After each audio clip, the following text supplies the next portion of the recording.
Who are the proper players to start in week 8 of the Bipocalypse?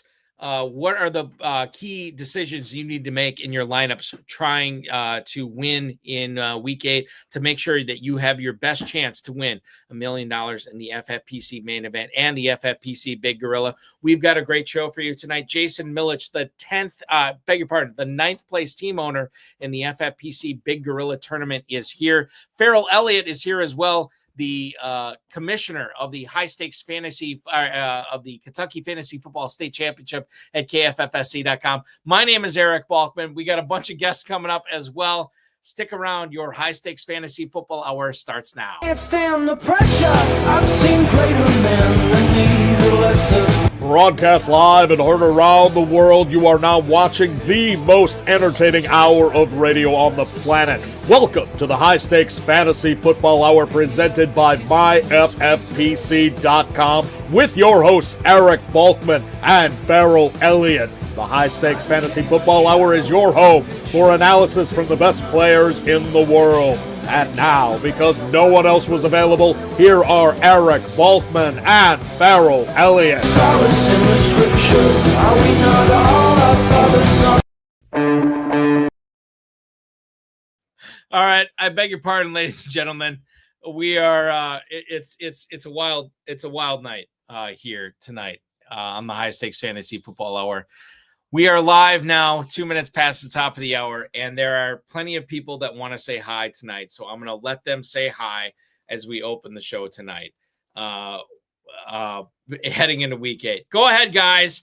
Pop There's up. Kids on the show There you today. go. So we got Oddsmaker right now wearing John Terry's bulky beret right now, with Oinker honking right away. Oinker's very excited. Say hi, OMG. Hi. All right, there you go. OMG on. And do we have Oddsmaker and Oddsmaker's buddy coming on tonight? Yes, we do. They're Okay, right well back let's there. get them on right now. No, I'm first. No, this is not 6-7. All right, we got the 6-7 on. Go ahead. Oddsmaker, you're gonna come on now, or it's not gonna happen. Okay. I need No, to... you're OMG. You're OMG. Yeah, I'm OMG. Okay. Oddsmaker, you got to come on now. No, it's not. There's Oddsmaker's buddy. All right. So I have something to say. Go ahead. So to my teacher who might be watching, recently 2 of their kids in their class in 6th grade, they're 2 girls. I believe it was, I don't know, but they're probably not watching right now because no one watches this show. But everybody watches this show. What are you talking about? Stop touching my hat. James Hicks, yes, Oinker's here. So they gave her a stop. You have like 15 seconds. So they gave her the stuffy, and she called it her son, and it is Reggie. She did not name him after Reggie White, but I would Reggie White is what she's trying to say. Yeah, Reggie White. I would just like to give a shout out to her. Hi, if you're watching, Miss Jans. Hi. All right, there you go. Miss Jan's got the shout out from OMG. Oddsmaker, do you want to say anything before we get the show going here tonight? Yeah, aren't you got some questions for me? No, I don't. Yes, you do. No, I don't. I have nothing for you tonight. Do you have any questions? Do you have anything you want to say? You said that you're going to tell me a question. Okay. You got to ask. So the guys behind me right now, Oddsmaker and let's call him the Freemason, are in the same fantasy football league, right? 6-7. Do you guys have any questions that you want to ask the high stakes players tonight about your league, about what you should be doing with your players on your team? Any questions Yeah, that I you want want to know the record. No, you have to ask that, like, if you have any questions about your team. Do you have any questions about your team? No, you can help me What with should that. I do with TJ Hawkins? And Oh, this is great. TJ Hawkinson. Let's post it right now. YouTube chat, let the Freemason know. What should he be doing with TJ Hawkinson right now? I'm going to be honest with you. I don't have a whole lot of faith in Hawkinson, but I had to start him in the Bipocalypse in week 8. So, it is what it is. I started him. I'm still keeping him on my roster. We got Dave Nowitzki right now on YouTube chiming in. Drop him. Freemason. He's saying drop TJ Hawkinson. All right. But that's one guy's opinion. You never know. We also have Jay Taj on YouTube saying bench him. He's saying bench TJ Hawkinson. all right. I am of the opinion that you bench him before you drop him. All right. Okay. Guys, anything that you want to say? What should I do with my other tight end that's out? Who's your other tight end? I forgot. Well, you got to know who your other tight end was. It's not Hawkinson? No. Okay. It's like Kincaid. Oh, Dalton Kincaid. Yeah. Dalton Kincaid. Okay, so I'll let everybody know this week. Right now, FFPC tight end premium leagues, you have to start them. In non-tight end premium leagues, I'm still starting Dalton Kincaid. What should the Freemason be doing with Dalton Kincaid this week? As I should bring this up right now. The Bills are coming off a bye, and they are playing the they're at Carolina this week, and they are a 7-point favorite. 46.5 is the total on that. So my opinion is you probably want to start Dalton Kincaid, Dave Nowitzki. By the way, Dave Nowitzki, Freemason, get in the camera here. Dave Nowitzki has a top 50 team and a top 300 team. Dave, I beg your pardon if I'm wrong on this. Top 50 and top 300 team in the FFPC main event for a $1 million grand prize. He's saying you start him. Okay. So you start Dalton Kincaid. Right. You bench TJ Hawkinson. Yeah. But according to everybody else besides Dave Nowitzki, you don't drop him. Dave is saying you drop him. I'm saying you don't drop him. Okay. And then Adam Hahn, a really talented guy who is piping in on YouTube tonight. If he plays, you start him. Okay. All right. Anything else tonight, guys? Yeah, I got to talk about my team. Okay. Do you have any questions about your team? Because we got to get this show going. Yeah. Okay. Go ahead. I need a QB. You have Bo Nix and he has Bo Nix and Daniel want? Jones. Bo Nix and Daniel Jones. Okay. Is there a better QB do I want? is there a better quarterback than Bo Nix and Daniel Jones right now? FFPC players out there. You're gonna leave? Yeah. Okay, you're gonna leave. They're destroying my office right now. J Taj is saying Bo Nix is the guy. Okay, odds maker, you got it. Odds maker, it's Bo Nix. Okay. Holy cow! I'm so sorry, ladies and gentlemen. As we get going, yeah, Tom Smith, 13 on YouTube. You have your hands full, Balky. I do. All right, guys, go upstairs, hang out with your I have mother. one more thing to say. Hurry up. Okay, it'll take like 5 seconds. So I want to give a shout out to all the kids out there who are from middle school, at this point, even 3rd grade. I'm saying it for you guys. 6'7". 6'7", all right. 41. 6'7". OMG is out. All right, there you go. OMG is out, and we are live, ladies and gentlemen. I apologize for that start. Wow, we are 8 minutes into the show. It is, it's been fantastic. James Hicks, 3046, our good buddy, the godfather of Oinker. Hostile takeover. Yes, it has been a hostile takeover tonight. What does 6'7" mean, though? Adam Hahn wants to know. I don't know. I just go by what my kids are saying. I saw the South Park episode a couple of weeks ago. I don't know what it means. Okay, let's get into it tonight, ladies and gentlemen. This has been wild. If you want to connect with us on the X, you can do so at HSFF at Eric Balkman. Of course, at KFFSC, official at jferrellelliott on X as well, if you want to chime in. And let your piece be known with the KFFSC.com at KFFSC. Without further ado, let's just bring him on right now. Ladies and gentlemen, he is the definitive commissioner of fantasy football at KFFSC, KFFSC.com. He is Ferrell Elliott, and he joins us right now. Ferrell, please save me from this mess. Good evening, sir. Buddy, I don't know what kind of mess you're in, but you can't top mine. Now, people with a good screen will notice that I'm profusely bleeding. So let me tell you what happened. So I decided to go in, bleeding for the show, Balky, is what's going on here. I decided to go in and take a very, very quick shave. There it is. Very, very quick shave. The trying and quick are the key words here. I failed miserably. And so I went to the tent. There was no trainer there. I went to the bandage provider. There was no bandage provider there.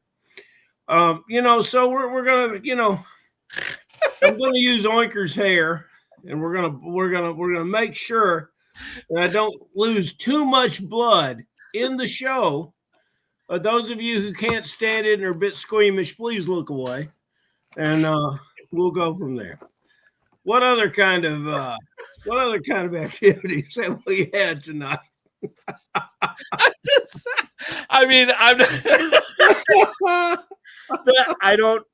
don't pretend to make fake humor or whatever on the show, but with my kids and the sleepover that we were hosting tonight, and then you get Ferrell. Yeah, sleepover? Yeah, it's a sleepover. And then you get Ferrell chiming on with a bleeding face. All right. Okay. Listen, if I don't get it together now, I will not get it together the rest of the night. So, okay. I'm looking a little pale. I wonder why. Well, it's oh my goodness. Everybody chiming in, right? If I faint, hold on. 911. Gee, Taj, wild show tonight. Adam Hahn, Let It Bleed. Let's see here. What else do we have? J Taj, just stick the toilet paper on there. Ferrell, Tom Smith. Thanks for the laughs, guys. LMAO. Bill Hollywood chiming in. LMAO. We also have James Hicks, 3046, the godfather of James Hicks would be in favor of a little blood and gore. Yeah. That can. And he says best show ever. I can oh see my that. God. Let's talk football, Balky. Why don't we talk a little football? Yeah, we're going to talk football right now. Let's talk a little football. So here's the thing. On the show tonight, we have one Jason Millitch, who began week 8 of the FFPC Big Gorilla in 9th place overall. This dude has been hanging out in the top 5 overall over the last several weeks. And I just spoke with him prior to the show, and we are working on getting him a link to the show right now. Okay. So we'll see what happens there. We may have to vamp for a little bit here, but that's where we're at. We can do it. We can do that. We've done that before. We've done that. We're prepared. Yeah. All right. So here's the thing, Ferrell. Let's lead off and talk about the NFL and the FFPC. And I think we have to bring up I don't know if this is the biggest news of the day, but I mean, if it's not the biggest, it's certainly top 2. I already know the biggest news of the day. What's the biggest news of the day? Pittman's on track for 85 catches and 12 scores. That's not the biggest news of the day. That is the biggest. What? There's bigger news than that? There's bigger news than that. All This was announced earlier this afternoon. AJ Brown is not going to play in Philadelphia's week 8 game this week against the New York Giants. He didn't practice all week. Nick Sirianni had said prior to the announcement today that he could play without practicing, but it doesn't sound like that's going to happen because he's going to be officially out against the Giants. This is a massive workload for Devontae Smith. Obviously, if you had AJ Brown going, which I did in several leagues, you have to get him on your bench right now. Ferrell, I think the biggest thing for this right now is I think Dallas Goedert is going to crush it this week. And for FFPC tight end premium leagues, you got to get Goedert in there, like wherever you can. He should be started in 90+% Big Gorilla and main event leagues. Get AJ Brown on your bench, but Devonta Smith and Dallas Goedert, man, they're going to eat against the Giants this week. Well, of course they will. And there's so much talent in this team that all of them could step up and absorb what A.J. Brown is doing. And in case you haven't paid any attention, Balky, as we move into week 8, A.J. Brown's not having the kind of year that we would want or expect from A.J. Brown anyway. And, this and Smith is coming off a fantastic game. I talked to last week's guest, our beloved Mr. Tyler Clendenin this week, who made a full commitment to play in the KFFSC in 2026, despite the fact that I chided him for, his bust for the past week, if you recall, was Devonta Smith. And we might have let him talk a little too long. That might have been how we got to that. But he jumped in with 30 points. And then to make all fairness due, and we'll get to talk about Carolina receiving corps later. So, yeah, why not? I believe in Smith. You can believe in Goddard all you want, but I'm a Smith guy this week. How about this? Adam Hahn chiming in on this tonight. Who's the bigger bust in FFPC this year? Is it AJ Brown or is it Nico Collins? I am of the opinion that it's probably AJ Brown, but man, I don't know. It's so close. Both of these guys, if you drafted Brown or Collins like I did, you've probably been disappointed with both of these players. Yeah, and you get in a situation with Nico Collins. If you drafted this player, you knew you were taking a little risk anyway, and so the AJ Brown's a sure thing. That's so that creates the imbalance there. So here's the thing: my daughter wants her cat to say hi tonight, and I love that cat. I apologize for everybody here tonight. Go ahead, OMG. Phoebe wants to say hi. Yeah. Phoebe's just. Oh, right on cue, Steve. Right on cue. Yeah. There you go. Okay, goodbye. All right, perfect. All right. Is there a little sixing? Now, actually, OMG out. Okay. There perfect. you go. We got a winker with an oinker on this tonight. J-Taj. Yes, we know J-Taj. That is a big cat. Yes. That cat is massive. And we have tried to curtail the food and the feeding with that. It doesn't happen. So there you go. Okay. Ferrell, I apologize. We got Jason. What are you apologizing for now? You got cats and kids, and you're the greatest host in the history of fantasy football. I mean, why are you apologizing for anything? I'm apologizing because I'm not the greatest host in fantasy football podcast history. But I will tell you this. We could be on to the greatest tight end in 2025 FFPC history with the Rondé Gadsden, Ferrell. Yeah. 5 of 5 is what he did on his targets last night against the Vikings, 77 yards and a touchdown. What do you make of Rondé Gadsden here, not only coming up in week 9, but going forward here? Is this guy for real? Is this a guy in tight end premium leagues that we have to make sure we have in our lineups every single week until he shows us a reason not to have him? Really, the utilization of the tight end in this offense has always left me a little squeamish. And now Gadsden wasn't my favorite.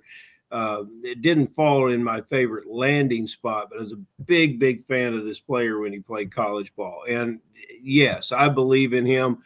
I think it's fantastic. I wish I had drafted him. This is a perfect example of why you draft exponentially more teams the following year, because you want to get players like Gadsden on the team. I got him in Dynasty a little bit, not in redraft. I love the way he plays. I love what he does for his quarterback. And, part of the reason that Justin Herbert could put those feet to work last night and scramble like he did is Gadsden was pulling linebackers and safeties out of that, away from that offensive line. So, yeah, it's good stuff. It has been good stuff for Gadsden. I was awarded him in one Kentucky league, Ferrell, in the waiver wire claims last night, and that league was the only league in Kentucky that I'm 0-6 in, or 0-7. I beg your pardon. I'm 0-7 in, and I won Gadsden. I started him. I'm hoping, fingers crossed, this is the week I get my first win in that league. We'll see what happens on that. A guy that has not been waiting on his first win of the season because he's got it so far this year. In fact, he started off week 8 in 9th place overall in the FFPC Big Gorilla, a contest that is going to pay $1 million grand prize at the end of the season. Please welcome our guest onto the show tonight. He is the one, the only Jason Millitch. Jason, welcome in tonight, man. So glad to have you. How the heck are you? How's your Friday going so far? Hey, Eric. Hey, Ferrell. Thanks for having me, guys. I'm a big fan. I actually watch the show every week. So God bless you, brother. God bless you. Yes, sir. So it's been a good day. I've been scouring the waiver wire, trying to see if I can find any value. I missed on a few waiver targets. So, we're trying to find the next Rondé Gadsden, Did you find Xavier Leggett last week after one of the 3 individuals on the show promoted him last week? Just wanted to point that out. Did you go in there and get you a little Xavier Leggett when you get him for $2 or $3? I didn't, and the reason I'm biased. So I play fantasy football with my brain, but I play with my heart too, and I'm an Arizona fan. So I'm a Tetherell McMillan guy through and through. So we might have to talk about him a little later. Oh, okay. So here's the great thing about this, Ferrell. Despite Jason being a weekly viewer of the show, he still finds himself in the top 10 of the FFPC Big Gorilla Championship. It's a contrarian move. He says, well, it's in like Let It Ride, where Richard Dreyfuss said, "Who do you like?" And he would write it, you write it, who's left? And I do a lot of overnights in hotels, and one of the things I do to kill time is watch you guys and watch the FFPC content. Boy, I tell you what, that'll put you to sleep in any type of hotel. Well, and that's what I want to lead off with, that, Jason, too. Obviously, top 10 of the FFPC Big Gorilla. You have another team that's up in the top 200, 300 teams or whatever. You definitely have a couple of teams in play to win this $1 million grand prize. When you're not winning FFPC leagues, when you're not hanging out at the top of the leaderboard in one of the FFPC's national contests, what are you doing for a living? Why are you hanging out in these hotels, man? So I'm a regional sales manager for a company based in San Diego, Credit Union Leasing of America. So what we do is nothing too exciting. I don't want to bore everybody, but we partner with credit unions and we provide automobile leases alternative to the manufacturers. So usually we come in at a lower payment. So I have a pretty large territory and I travel quite a bit for my job, visiting credit unions and dealers and that type of thing. So I spend a lot of time on the road. I'm in the Northeast and they're in San Diego. So we do a lot of travel. Oh my God. So hold on. So just real quick. Are you traveling primarily in the northeastern part of the United States, or you do go all over the country? Primarily the Northeast. I've been out to California a few times, and I'm going to Vegas next month. But for the most part, it's the Northeast. But I live in a small town in upstate New York, and I'm traveling 5-6 hours a day, 7 hours a day usually. So I spend a lot of time listening to fantasy football podcasts, a lot of time watching YouTube, things like that. So, but we're your favorites. We're your favorites. Oh, right? You guys, 100%. So, I love that. One of my favorite wide receivers. Hold on, what? Huh? Real quick. You got another cat to show? No, not at this point. Maybe later on in the show. We've only shown one cat. Ferrell was going to ask this question. I'm going to ask it of you right now, Jason. Any plans with all your travels?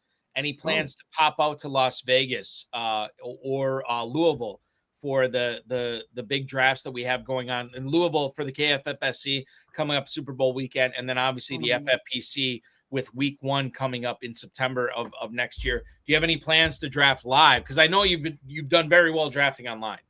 Yeah, and I almost went out this year to Vegas. I had quite a few teams last year, and we did really well last year too.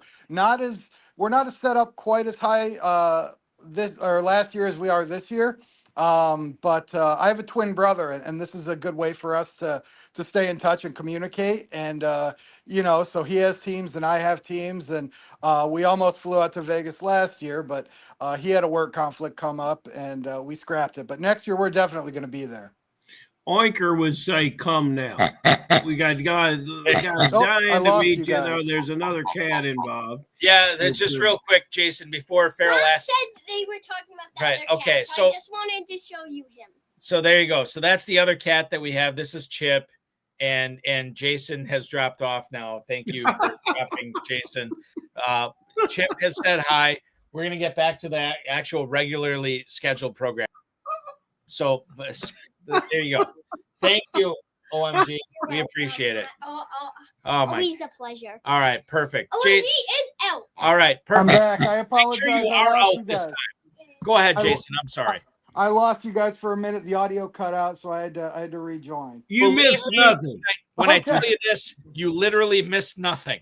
Okay. You literally missed nothing. All right. I got a feeling we're going over tonight because we got some people in the comments. I mean, they're taking bets on whether I'm going to live through the show or not.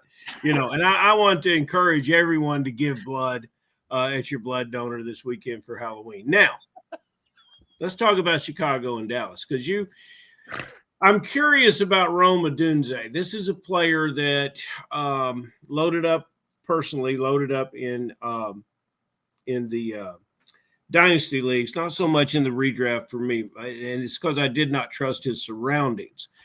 all of the receivers in Chicago have not had prolific catches. But this weekend, you go up against the Dallas Cowboys, who've given up 16 air touchdowns this year. And if anything Odunze's done, it's find the end zone, 5 touchdowns. Can you meld those stats to, especially on this bye week when you might need Odunze? He's going to be in your lineup and you're going to count for big things. Is that the way you see it?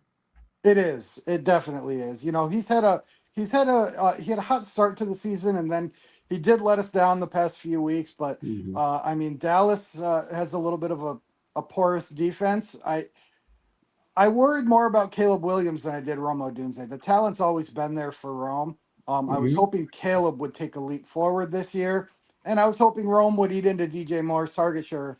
And he has, you know, and Rome's a playmaker. So if he gets the ball thrown to him, I love him to have, you know, 80 plus and a touchdown this week.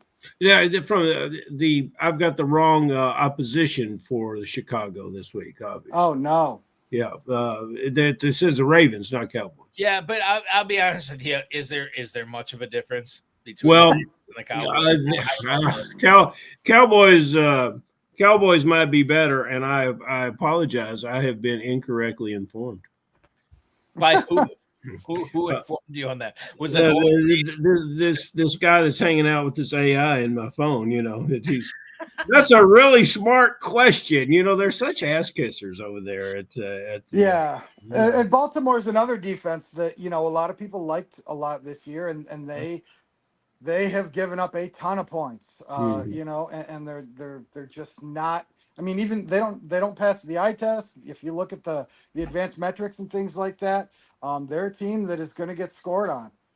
So yeah, I mean, well, maybe they can jumpstart that tight end that everyone was crazy about.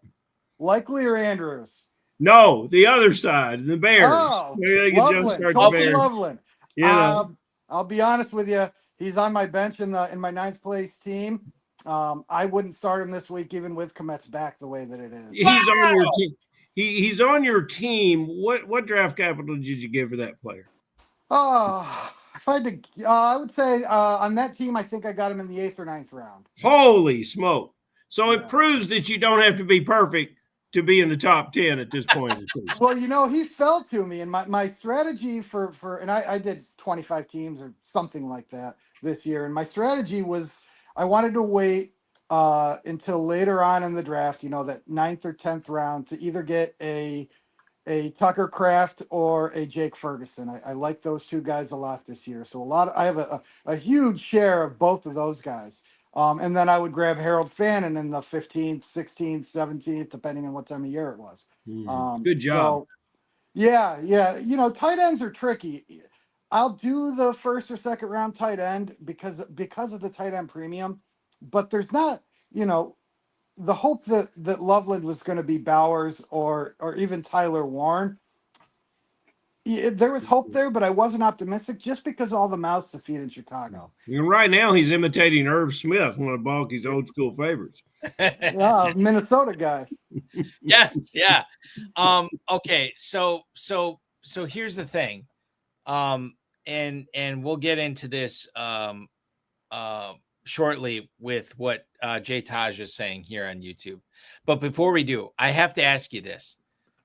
Jason, Ferrell, myself, a bunch of people watching this show tonight, we are scrambling, right? AJ Brown is out. We found this out tonight.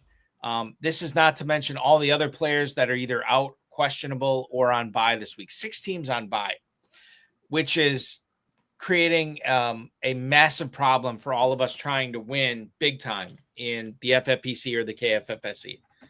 I looked at your roster. The Bipocalypse with 6 teams on bye, you have found a way, my friend, to keep Xavier Worthy on your bench. Yeah. You have found a way to keep Aid Otten on your bench. This is like, I mean, like, I get it if the first 7 weeks were kind to you, but this is a week that should be kind to nobody. And you are crushing it this week. You are set up for a big time score in week 8. How did you pull this off? Was this just a matter of like, oh, I just drafted guys that, we're not on bye in week 8, or the majority of them, we're not on bye in week 8. How have you pulled this off? Because you are in line for a massive, massive week 8 score. Yeah, and a lot of that comes from the draft. I know the team that you draft isn't always the team that you end up with, but for the most part in these types of leagues, it really is, with the exception of a few bye week guys. But, with the amount of rounds that we have in the 12-team leagues, you're not going to find a lot on the bench. So I do take waivers into account bye weeks into account when I draft, and that's something that hurt me last year. I learned a valuable lesson last year. I think in the main event, through week 5 or 6, I think I was in 2nd or 3rd place last year. And I had Jaden Reed, I had Rashee Rice, I had Chris Godwin, I had a loaded team, and things fell apart quickly. So, you need to have depth there and be able to adapt when things do go wrong. So, and you're a well-organized guy in preparation of your drafts. And a lot of people will tell you, well, I don't look that much at bye weeks. I draft the best team and I'll worry about bye weeks later. Well, worrying about bye weeks is no fun. It's hard work.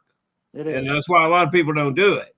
And so, you do it, and good for you getting the benefits. Let's go on down to Dallas. I like talking about Dallas even when they're not playing certain teams that I think they're playing. So let's talk about Dallas. And there's no bigger fan than Jake Ferguson. I was a little off-put about what his performance was last year, but you knew something was wrong. I mean, the whole team suffered around him, but you knew something was wrong with him because he was not the same player, and he was not taking a lot of snaps. He ceded a lot of snaps to the backup tight end, the kid from Indiana.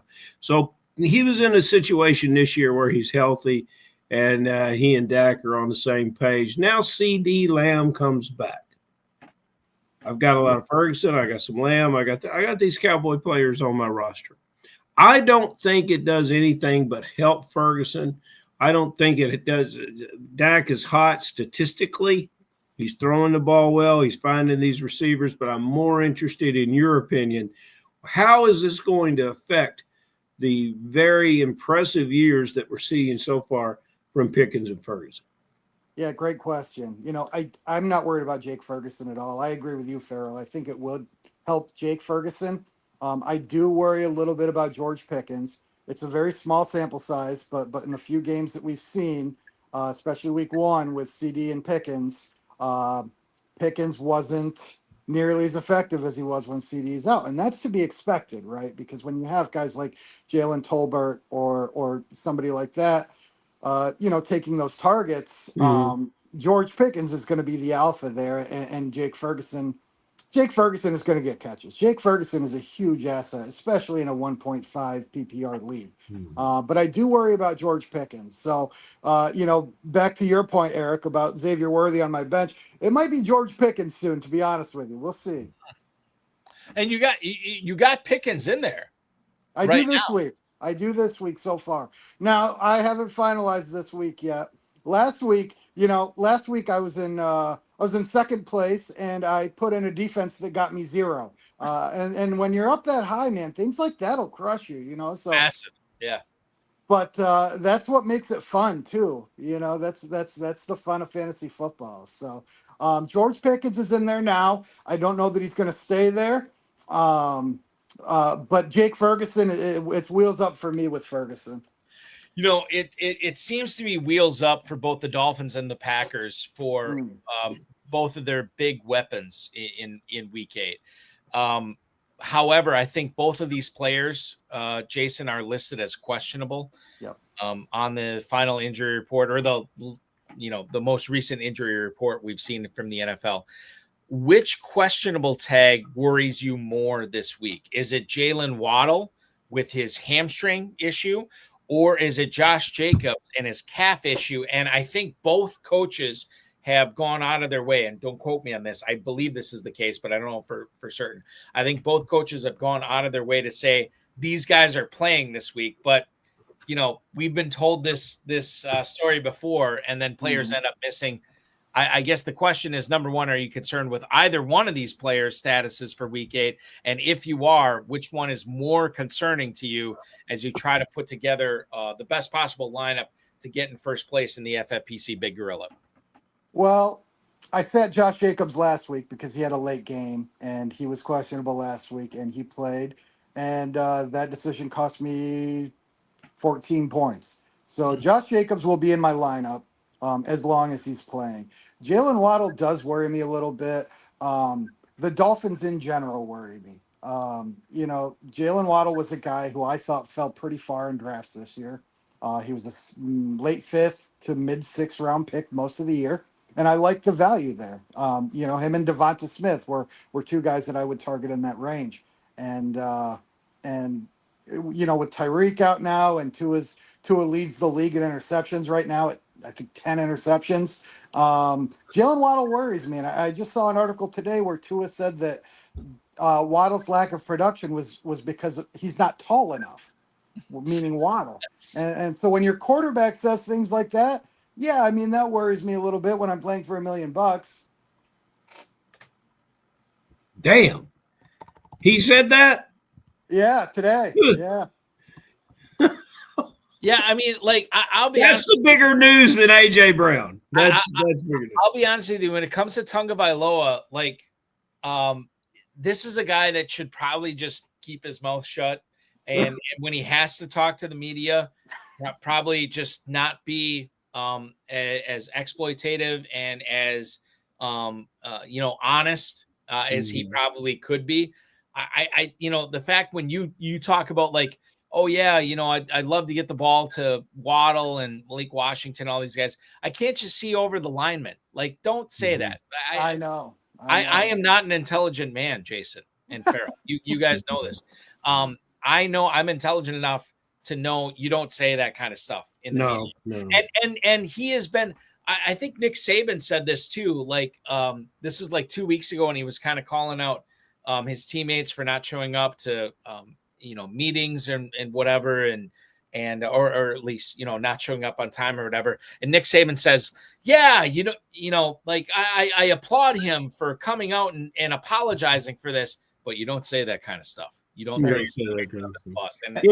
When all summer Balky won me over on Ted McMillan,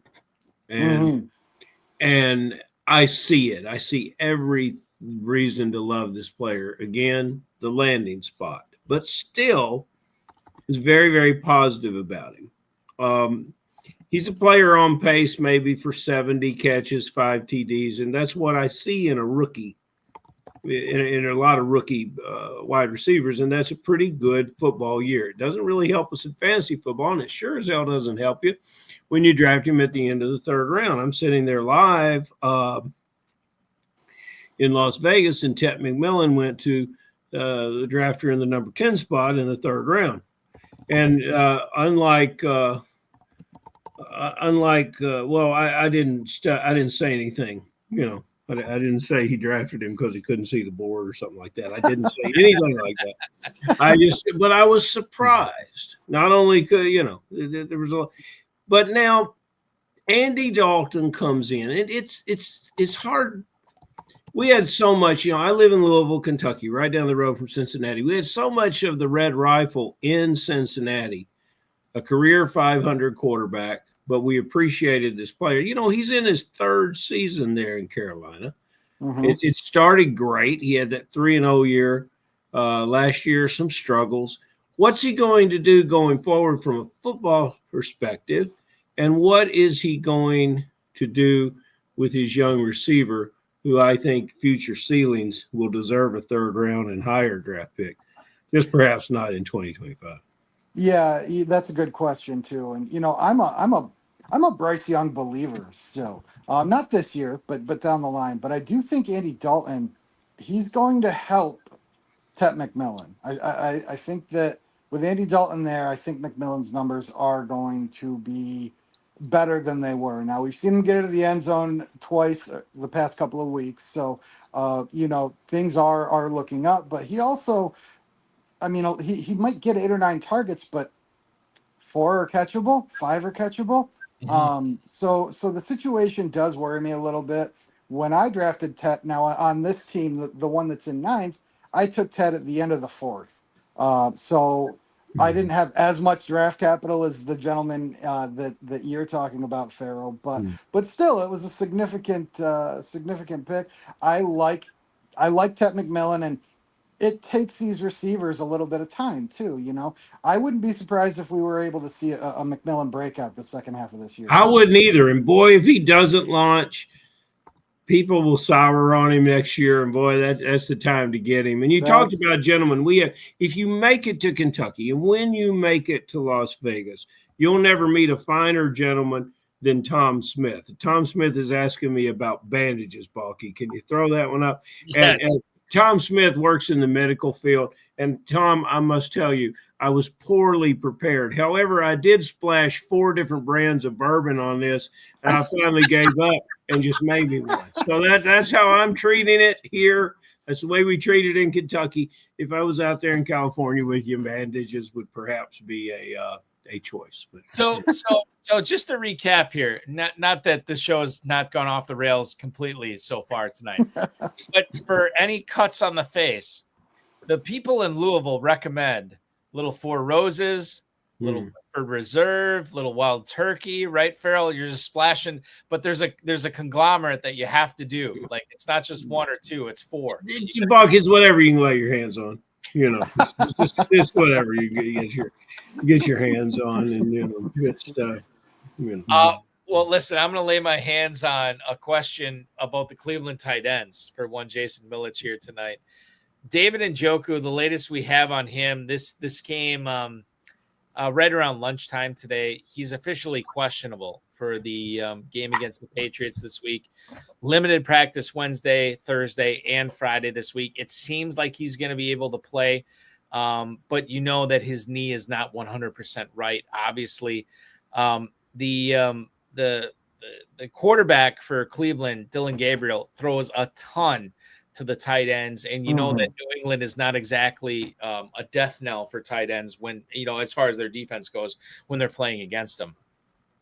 If you look at this situation right now, and I don't know if you're facing this in any of your leagues, Jason, but if David Njoku is indeed active for this game in a week when we have 6 teams on bye, do we still need to go out of our way to cram a guy like Harold Fannin in our tight end premium lineups this week? I would, without question. Harold Fannin, regardless of whether Njoku plays or not, I mean, you're talking about a guy who led the NCAA in yards last year as a tight end. That's not just tight ends. That's receivers and tight ends. The guy is an athlete, and they'll line him up in the slot. They'll get creative with him. I think he's actually had some run plays this year. So Harold Fannin, to me, is a guy that plays more that hybrid role, and if you watch the tape, he plays more that hybrid role than just your traditional tight end. He's a receiving tight end, and he's been consistent. And yeah, I liked when I'm drawing a blank, the Cleveland quarterback that just got traded. Flacco, excuse me. When Joe Flacco was there, I thought that he and Fannin had a nice connection, but I also like that Dylan Gabriel, or if it's Shador, will be in. Either one of those guys is fine, because their quick reads and their safety blankets are going to be Fannin, are going to be Njoku. So to me, Harold Fannin is a no-brainer, must start, and I'm starting him this week over Xavier Worthy, over K-Dot, and whether Njoku plays or not. That's Fannin is a type of player. You hear much about these hybrid tight end slot receiver guys, but Fannin is a guy that has elements of what makes a great tight end and elements of what makes a slot receiver. And that's what makes it so perfect. The things I like, despite the fact that he had no catches last night, Johnston, the receiver, I called him Spider-Man. Fannin is the same guy, long arms, range. The catching window for this player seems to be unlimited. I think you found a good one there, and I agree with you. Put him in a lineup. And Jerry Judy's disappeared, right? I mean, 3 for 42 doesn't really cut it. Tillman's been banged up. Njoku's had a down year. I mean, he won a lot of people. He scored a lot of points last year. And Harold Fannin came in as a rookie, and I think he was slept on most of the preseason. I know he got steamed up towards the end of draft season, But for the most part, he would go undrafted in a lot of leagues early in the year, or you know, in the late teens, early 20s. You know, Nobody trusts that Bowling Green, despite the fact they turn out some very good ball players. Yes, One of they them do. playing defensive line for Balky's Packers. Poor old Colston Loveland. Just can't keep, you know. Yeah, I think Jake Valich, Balky. What? Hold on. Who's the Bowling Green lineman playing for Green Bay right now? Oh, hell, I could have told you. Is this Carl Brooks? Am I Brooks? thinking? Yeah, Brooks. Yeah, it's Carl Brooks. Okay, all right, fair enough. Go ahead. I really like Carl. Carl, good player. But when you go look at tight end, Jake Valich came in. Balky, you might remember this. Yeah. One of our most favorite players. He came on the show in the middle of the summer, and we were talking Loveland and Warren. And I don't know how much Warren you got, but you probably do, considering how successful you're being. And Jake says, I like Loveland long term for the long game. I like Warren now. And I think that really hit upon it. And there's, again, we were talking about players with bad landing spots. Komet, fantastic specimen of a traditional tight end who caught touchdowns last year, but not a lot else, you know, 50 catches or so. That's and now you got both of them underperforming on the same team.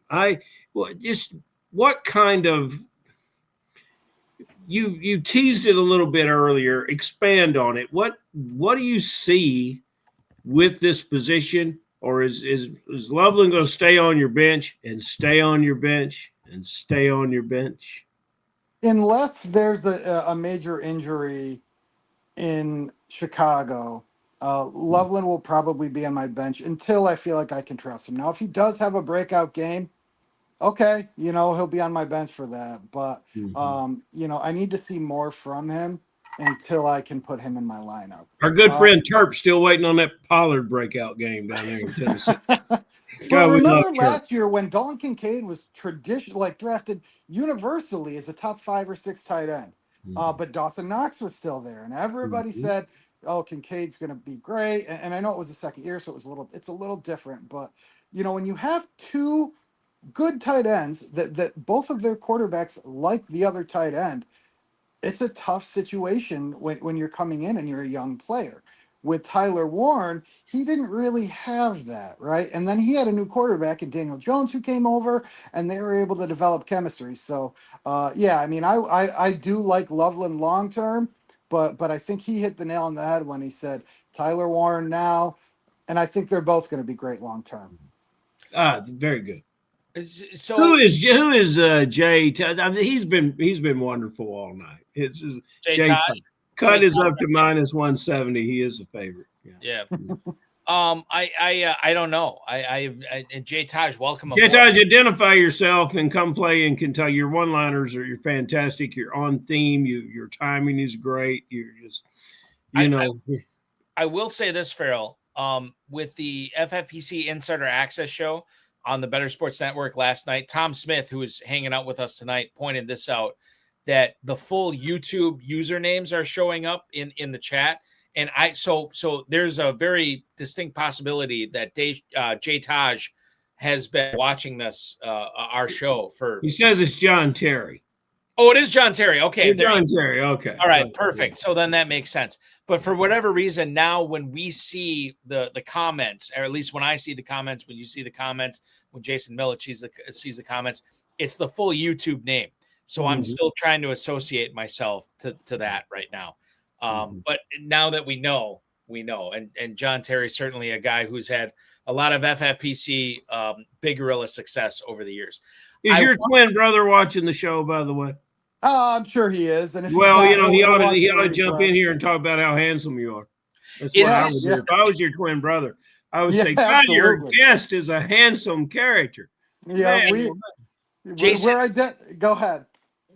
Are you identical twins, or is this like non-identical? It's like us, Balky. They're identical. Identical? So we're identical mirror twins, actually. So I don't know if you guys know what that is, but no, I don't. Enlighten us. we're identical, but I'm left-handed. He's right-handed. No way. Shut up. Yeah, That I is was born. wild. I was born missing a tooth on this side. He was born with missing a tooth on the other side. Fantastic. I'm more extroverted. He's a little more introverted. So we're but that also made for not a lot of fights growing up. You know, we've been best friends our whole lives. So Yeah, very agreeable. it's worked out really well for us. Yeah, you were always you wanted the mac and cheese at lunch, and he wanted the pork and beans at lunch, right? You got it. That's correct.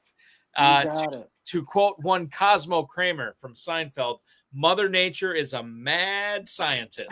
There you go.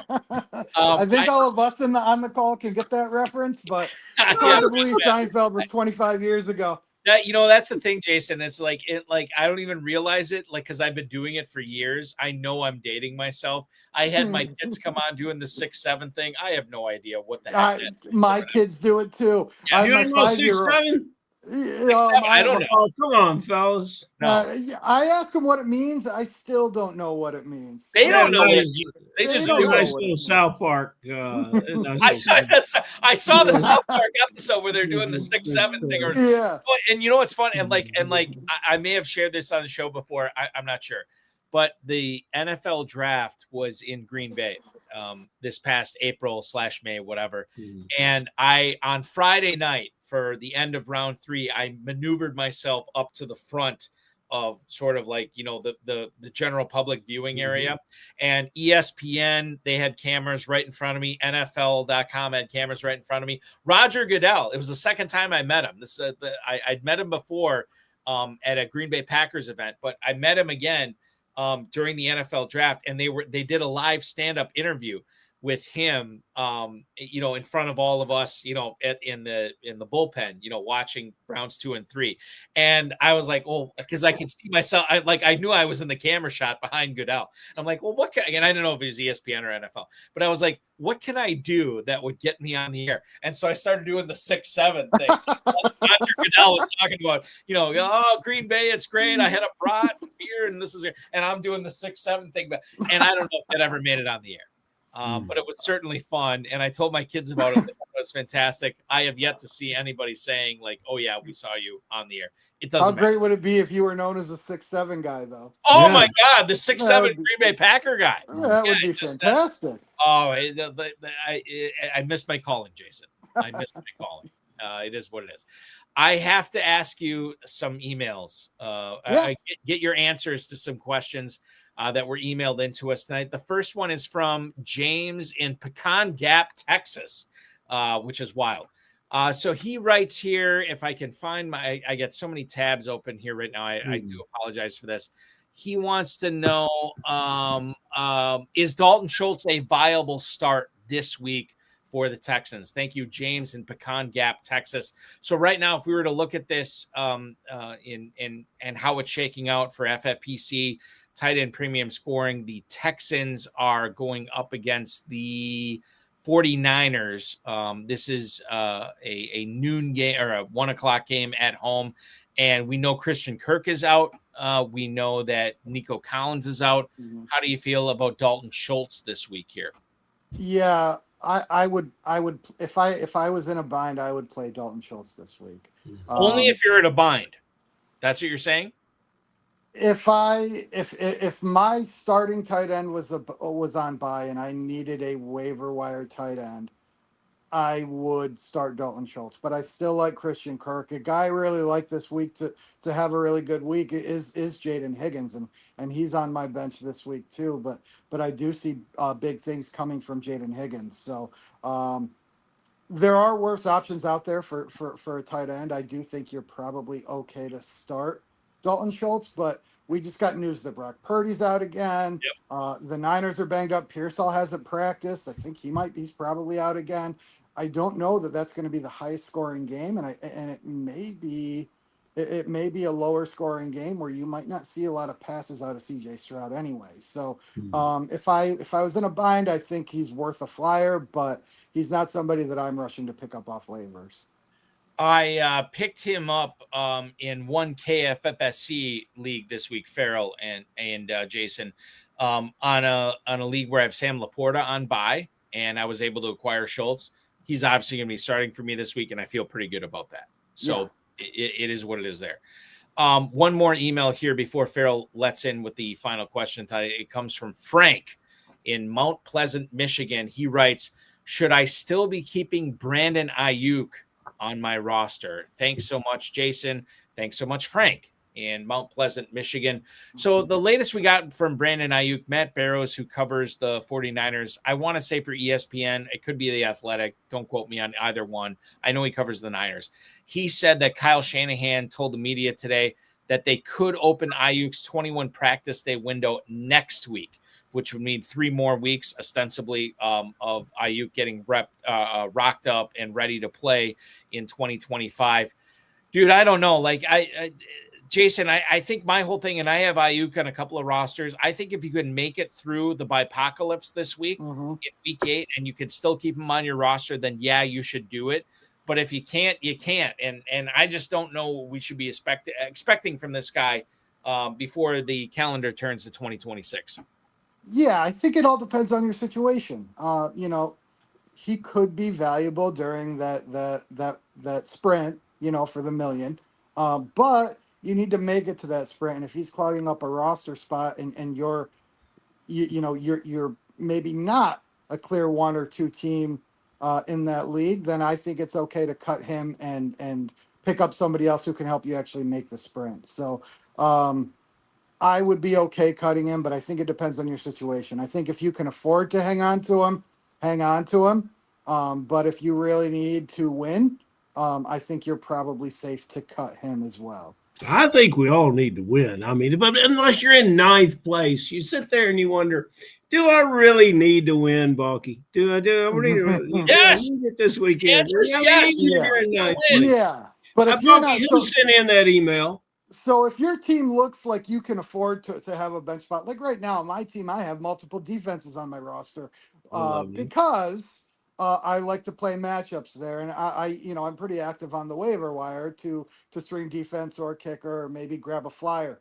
So if you have the structure and the roster flexibility to be able to do that, then he's okay to keep. But if not, yeah, I mean, cut him because he probably won't be valuable unless you're in the playoffs this year.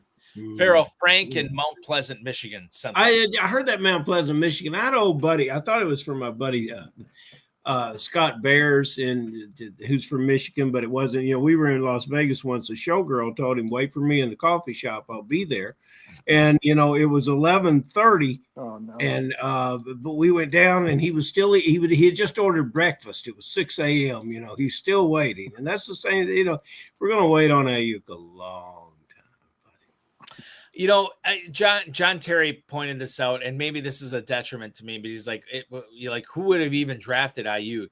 And I drafted him in the KFFSC in one of the leagues I was in. I drafted him in the 18th round. John Terry was there too.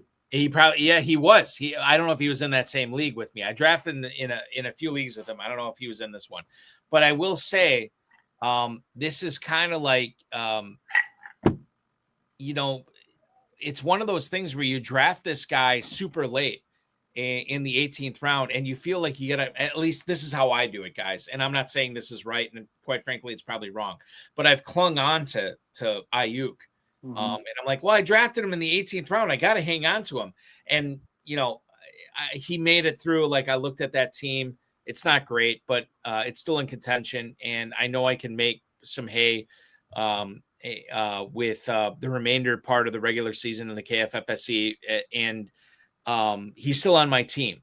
So now at this point, if I can make it through week 8 with 6 teams on bye with Ayuk on my team, I got to keep him around, right? And I don't think that's necessarily true. I think that there are better ways to spend your roster spots on injury away type guys, like for running backs, for sure. Kyle Monungai, Brashard Smith, you know, players like that. And I'm not saying that those guys are available in that league or whatever, but I do think like it's important to understand, even when you get great values on talented guys who have put up good numbers in the past, you have to kind of constantly be reevaluating how you feel about these players and how you win the FFPC, how you win the KFFSC. So while that seemed like a great deal in August or September or whatever, you may be costing your spots, or you may be costing yourself roster spots for players who can help you in the league playoffs, the league championship, the championship sprint going forward. And I'll just put that out there right now. And I might be guilty of that, guys. I might be guilty of keeping Ayuk on my roster too long. Can we Jason, all I think agree we've that all it's been okay? guilty. Can we all agree that it's okay to cut Joe Mixon at this point in time? Yes. Because I've seen teams that are holding on to Joe Mixon for dear life. He's not playing this year. That dream is over. I think it's safe to cut Joe Mixon. I don't know what happened. I mean, like even in dynasty leagues, Ferrell, right? I don't know. Like Ferrell, you play in a couple of dynasty leagues. I don't know if you have Mixon on any of those, but I mean, I'd be willing to just cut him loose at this point. Yeah. Well, yeah, but you get an IR spot, so. But I mean, even if you have, like, what if those are taken up? Like, I'd be. Well, then you let him go. And he's going to be 30. I mean, I think you're probably okay to cut him in dynasty. Yeah, he's not a young man anymore. He's not a young man. Ferrell, go ahead with our final question for one. Oh, buddy, the pressure is on. I talked about it earlier before you joined us. Our last week's guest, bust of the week last week scored over 30 points. So you've got to redeem all of us by giving us a guy that's normally in the lineup that's not going to perform for you. And then we want a sleeper. We want a sleeper. There are no sleepers amongst the guys we play. Everybody knows who the players are. But we want to know that guy who hasn't done it yet that's going to do it for us this Sunday. Go, Jason. Okay, so bust this week. A little spicy, but I'm going to say Drake May. I'm going to say Drake May against Cleveland. If I had another quarterback around that same tier, I would sit Drake May. I think he'll be under 15 fantasy points this week. That's fantastic call. Interesting. Very interesting. And who's your sleeper? Probably a fairly popular sleeper. I don't know, but I like Tez Johnson this week. I think that he's due for a big week with Godwin out, with Evans out, with McMillan still out. Yeah, I mean, Kate Otten's there, but, and Egbuka is having a great year, but I do like Tez Johnson to have a big week this week. And Tez looks like he loves playing football. He does. If everything, I mean, I watched him at Oregon. He's a ball player, and I think he's going to have a good week. I always wonder about a guy like Tez Johnson. Had he been 25 pounds heavier, right, at the combine or at his pro day, he would have run a 4.8. That's a good point. Yeah, and if that's the case, then that's the case. But like, if he would have run a similar 40 with the heavier weight, would he have been a day 2 pick? Would he have been a late day 1 pick? I don't know. But it's certainly, and I'll be honest with you guys. I feel like any Tampa Bay wide receiver is, and I don't care if it's Mike Evans, Chris Godwin, and Emeka Egbuka, there is a Baker Mayfield factor there. I just remember back to last year when everybody was hurt and he's thrown to these, undrafted free agents, day 3 guys, and he's crushing it. And like I've said this for several weeks now, Mayfield has the Kavorka. Whatever it is, he's got it right now, and he's been able to turn it up no matter who he's catching or no matter who he's throwing passes to and who's catching passes from. And that's Tez Johnson this week. Okay, so Ferrell, I'll say this. I think Tez Johnson outscores Drake May this week. That's going to be my pick. And I'll be watching next week to see if I'm right, and you guys can give me crap if I'm not, but that's my hot take of the week. This is the hardest question. That's why it's the last question. It's the hardest question. I think Tez Johnson. And I think this is one of the most entertaining. I think this is one of the most entertaining contributions we ever had to this question. So thank you very much.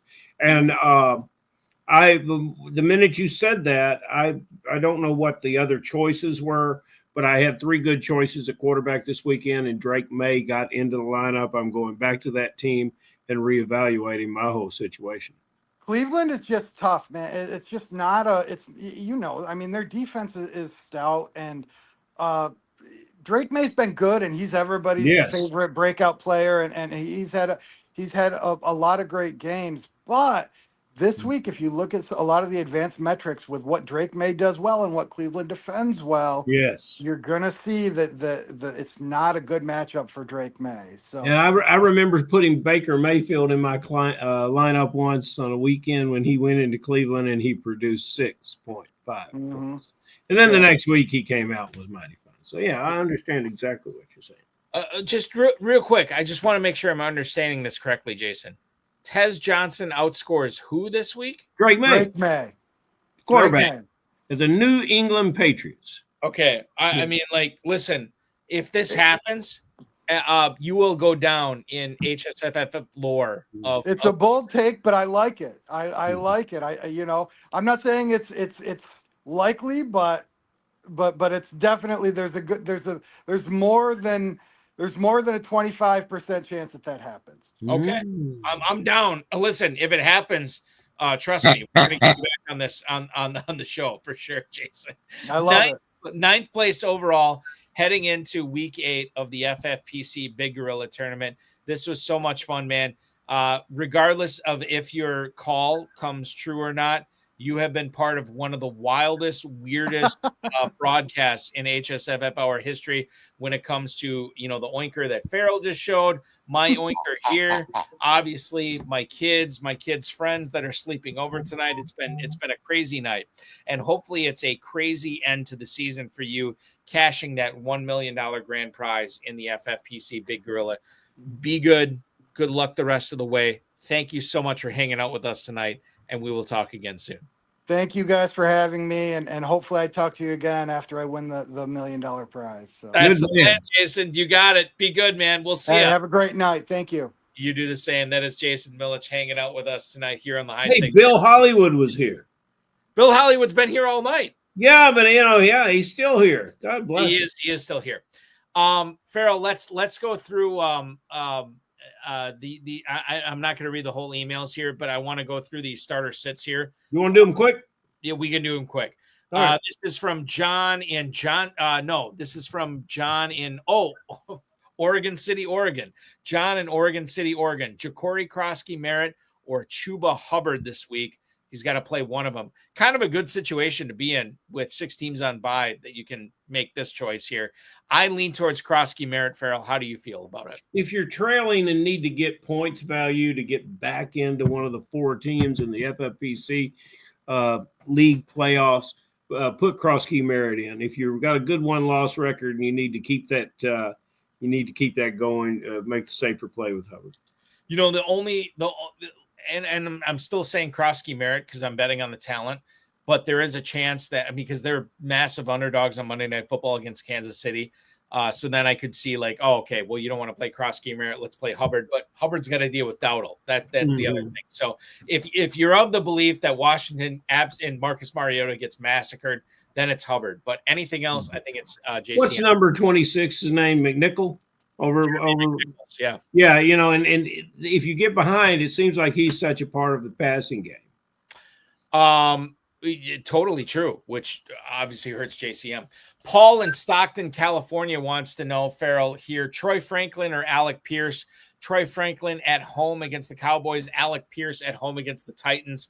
Both massive, you love the matchups for both of these guys, but I feel like the proper play is Franklin because Tennessee can't stop anybody, and I feel like that's probably going to be a big Jonathan Taylor game. So I am starting Franklin over Pierce this week. We think more of Franklin as a talent than we do Pierce, but it appears that every time that I'm watching the Colts play, that the downfield passing game and accuracy that Indiana Jones is having with Pierce is flawless. And I really do see the opportunity to hit the long touchdown, the downfield pass. And Franklin has frankly not put up a lot of yards with his catches. I might lean towards Pierce to try to get me back into the tournament.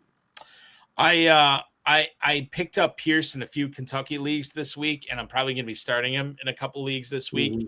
But if I had the choice between the two, I'm still going to lean towards Franklin here over Pierce. I get it, though. It's very, very close. Let's go to who's up next here. I got to look up my email. Is this This is Lou in Houston. Mark Andrews or Theo Johnson this week, Ferrell. Tight end premium leagues. Mark Andrews at home against the Bears, a total of 49.5 in that game. Theo Johnson is at Philly. And I'll be honest with you, the Giants just played Philadelphia a couple weeks ago. Theo Johnson had like 2 for 27, 29. It was less than 30 yards. I understand the possibility of a bagel for Mark Andrews. I'm willing to roll the dice. I think Lamar Jackson plays. I'm going to play Andrews over Johnson this week. What say you? Andrews coming off of a bye in this situation where everyone needs to step up with the Ravens. And plus, Andrews has already had a 30-ish point game this year. Mm-hmm. And I don't think Theo Johnson, especially with the other tight end talent that's on that team, is going to get anywhere near that. Andrews is the easy choice for me here. Final one we have for us tonight, Ferrell. This comes to us from, let's see here, Nate in Warrensville Heights, Ohio. He wants to know quarterback conversation, Dak Prescott or Caleb Williams this week. And this is interesting because Prescott, who's been crushing it most of the year, faces a tough Denver secondary and a Denver defense this week on the road, Mile High. And then Caleb Williams is going to be going up against, we think, Lamar Jackson and that Baltimore Ravens offense in Baltimore. I lean towards Caleb Williams here. I do think Jackson plays. Total on that game is like 49.5 or 50 at this point. Mm-hmm. So I think Williams puts up bigger numbers. Prescott just worries me with that Denver defense. He could still crush it, and it wouldn't surprise me, obviously, with Lamb and Ferguson and Pickens and everybody they got there. But I lean towards Williams here over Prescott. Am I wrong? You can't be wrong either way you go. And it depends how you drafted these players and who you have them with. If you have a Dallas stack and want to get at it, I can understand you wanting to do that. I'm not trying to be evasive in an answer here, but I believe in Caleb Williams, and this is the perfect time to get him in the lineup. Dak gets CD Lamb. He's got great tools around him, and we just watched a Denver team give up significant points to Jackson Dart, despite the fact that Denver turned it around and won it in one of the most exciting games I've seen in years. It's flip a coin and go with it and be happy that you've got 2 excellent players. We have one final question for us tonight from John Terry. Better quarterback, Justin Fields or Geno Smith? And I'm assuming this is not starting this week. I'm just assuming he means like who to roster here. Call me crazy, but I'm gonna ride or die with Justin Fields here in this scenario. I have him in several leagues. I did not cut him this week. I believe in his legs. I believe that the upside, and again, I could be wrong on this, but I remember what I saw in week 1, an absolutely crushing of the Pittsburgh Steelers defense. I think that he is capable of that again. I want to keep him on my roster. I have seen nothing, with apologies to you and your Raiders, I've seen nothing from Geno Smith this year that has me believing that this is, he's going to turn it around. I see it, the possibility, at least with Justin Fields. So I'm rostering Fields over Smith here, Ferrell. Balky is correct, and very much so. Geno Smith, a player that is admired. He's admired as the second guy when he gets the first guy opportunities, and this opportunity was given to him. There's been a lot of reasons that are not his fault that it went bad, but he has contributed, and he's now proven at the end of his career that backup status is what he's looking at for the rest of the way. So yeah, Fields is the player with the future. That future is this year. Geno Smith. Geno Smith has already been ruled. He's out of the starting position. It's been taken away from him, right? Has it? I believe it has. Kenny Pickett, I believe, will be the next starter for the Raiders. And which is, I mean, if that's the case, then obviously you're going to cut him, for sure. Yeah. So here's the thing. In regards to everything going on this week, you heard 75 minutes tonight of us gas bagging on a lot of players. I understand for anybody who is, listening to this or watching this on Saturday or maybe early Sunday morning, you may be struggling to figure out your lineup or figure out, who you're going to pick up to make sure that you have a complete lineup for week 8. It's going to be tough. Go with God on this. Hopefully we helped you out with everything tonight. If not, listen, we'll be back to try to be better in week 9. And that's the best I can give you here tonight. He is Ferrell Elliott, the definitive commissioner of fantasy football. He runs the Kentucky Fantasy Football State Championship. Check it out at kffsc.com. Ferrell, thanks so much for hanging out with us tonight. This was a blast. Apparently my kids are still awake, so I have to. We should have cats every week. No, we should not. We should absolutely not have cats every week.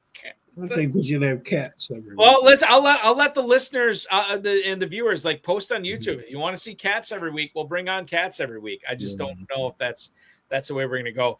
I like to keep the cats on this show limited to Detroit Lions, Jacksonville Jaguars, and the like. There's a Panther in there. And Carolina Panthers, for sure. Ferrell, you are the man. We will talk with you at 10 p.m. Eastern time next Friday night. Thank you, sir. Balky. Yeah. I would tell everyone that wants to do their JT came in with a winner right there after everybody's gone to bed. I'd like everybody to scout for next year's draft by going to ESPN2 and checking in on Sac State versus the undefeated Montana Grizzlies. This is going on right now? This is going on right now, and Montana features a cornerback, Kenzel Lawler. Okay. Montana at Sac State. I'm looking at it right now. Okay, beautiful. This is what do we got? 14-7 going on right now in the just started the second quarter. Okay. Montana's in the lead? Yeah, Sacramento State's in the lead. Wow, we got to get a comeback. We got to keep that spotless, flawless, undefeated record going. Sac State is 4-3, Montana 7-0, and ranked 4th in the country right now. That's right. So listen, if you're looking for something to do on a Friday night, we've just made your plans for you. Ferrell, be good. Talk with you in a week. That is Ferrell Elliott, ladies and gentlemen, the definitive commissioner of fantasy football. I want to thank him. I want to thank Rob, Bryce, of course, each and every one of you for watching, and Jason Millitch, the 9th place team in the FFPC Big Gorilla. We will be back at 10 p.m. Eastern time next week. And I just booked the guest an hour before being on air tonight.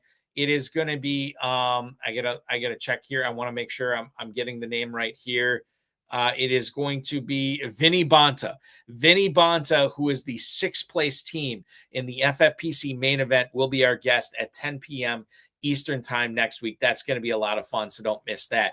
The RotoViz High Stakes Lowdown this past week featured 29-time FFPC League champion Tommy Herron, and he was also a 7th place in the FFPC Big Gorilla heading into week 8 as well. Next week, 25-time FFPC League champion John Pierce, who has been on the show before, but it's been a few years. This dude plays in all the high-stakes leagues we have in Las Vegas, the $3,000 entry varsity, the $5,000 big payback, the $10,000 high society, and he's won a bunch of these as well, so you don't want to miss that. 10 p.m. this Tuesday night on the RotoViz High Stakes Lowdown. In case you missed the Insider Access show on Better Sports Network this past Thursday, Connor Allen from 4 for 4 absolutely crushed it. We had a blast watching the first part of the Vikings-Chargers game, and then we will return next week at 7 p.m. Eastern time on Thursday with RotoViz's Kevin Safraniak, the Cat Dad FF on X. He is going to join us. Always a good time hanging out with that dude for 2 hours. For Ravens Dolphins next week. So that's going to be a blast. FFPC Weekly Challenge is live. No draft, no salary cap. Just pick 10 or 12 players if you want to play with kickers and defenses. Win up to $2,500. 10 team, 30 team, 100 team formats. Only one player per NFL team. So if you want to have Daniel Jones on your team, you cannot have Tyler Warren. If you want to have J.K. Dobbins on your team, you can't have Cortland Sutton. That is the slant. That's what makes it so fun and so maddening. MyFFPC.com is where to check that out. Remember to like, subscribe, comment on this video, share it with your friends, share it with your enemies, and get notified each and every time we go live on this channel, which will be Tuesday night at 10 p.m. Eastern time with John Pierce. For our good friend, Jason Millitch, Ferrell Elliott, I'm Eric Balkman. This has been the High Stakes Fantasy Football Hour on the FFPC YouTube channel. Your weekend officially starts now.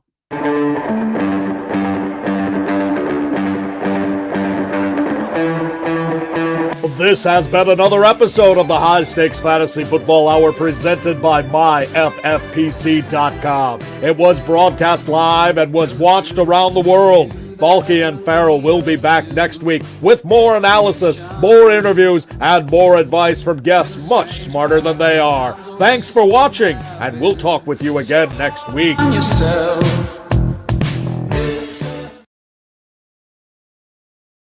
Just to let everybody know, I know normally you chime on or hang on to see me chime in and say, oh, yeah, there's London games at 9:30 Eastern time on Sunday morning. No London game this week.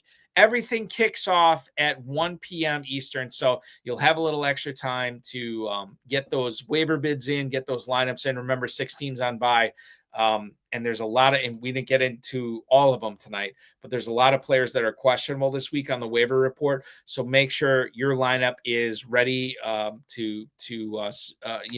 ready to have all 10 players healthy and available in your lineups this week. You never know when your team is going to go on a deep run, and this could be the start of it this week. So make sure that you have your waiver bids in properly. You have all of your bases covered as far as injured players and bye week players go as well. Thanks so much for watching. We will talk with you again on this show next Friday night. I'll talk with you Tuesday night on the Road of His High Stakes Lowdown with John Pierce, 10 p.m. on Tuesday evening. Have fun, everybody, in week 8 in the Bipocalypse.